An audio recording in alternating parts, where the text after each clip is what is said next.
35 ஆண்டுகள்ல ஒரு கேபினெட் மந்திரி 35 வயசுல சாதாரண வேலை இல்லைங்க. 35 வயது இருக்கும் பொழுது கேபினெட் மந்திரி, அதுவும் கூட புரிந்து கொள்ள வேண்டும், நாம் கூட்டணி கட்சிகளால் அமைந்த ஒரு அரசாங்கம். எந்த ஒரு கட்சியும் கூட எந்த ஒரு கொள்கை முடிவுக்கும் ஒற்றுக்கொள்ள மாட்டார்.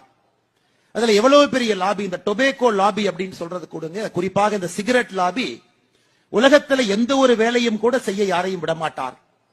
அந்த நேரத்தில் 35 வயதுல ஒரு கேபினெட் மந்திரியாக இருந்து அந்த சிகரெட் விற்கக்கூடிய அந்த பெட்டிக்கு அட்டை படத்தை 20% என்று சொன்னார்கள், 30% என்று சொன்னார்கள். விடாப்பிடியாக அதை குறைந்தபட்சம் 50% அந்த அட்டையில புகைப்படம் இருக்கும்.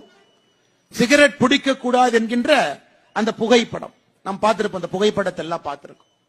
அதை தீர்க்கமாக நின்று கொண்டு வந்து கோட்பா என்கின்ற சட்டத்தை இந்தியாவிலே கொண்டு வந்து, என்னை போன்ற மனிதர்கள் எல்லாம் அப்பொழுது காவல்துறையில் இருக்கும் பொழுது அந்த கோட்பா சட்டத்தை நாங்கள் அதை ஒரு மனிதனிடம் அதை நடைமுறைப்படுத்தும் பொழுது பெருமையாக நினைத்துக் கொள்வேன், இதை ஒரு தமிழன் கொண்டு வந்திருக்கின்றார் என்று. அப்படிப்பட்ட ஒரு அற்புதமான ஒரு இளம் தலைவராக கேபினெட்டில் இருந்து இன்னைக்கு பாட்டாளி மக்கள் கட்சியை வழிநடத்தி கொண்டிருக்கக்கூடிய அருமையன் டாக்டர் அன்புமணி ராமதாஸ் அவர்கள் நம்மோடு நின்று கொண்டிருக்கின்றார். அது மட்டும் இல்லை, அன்பு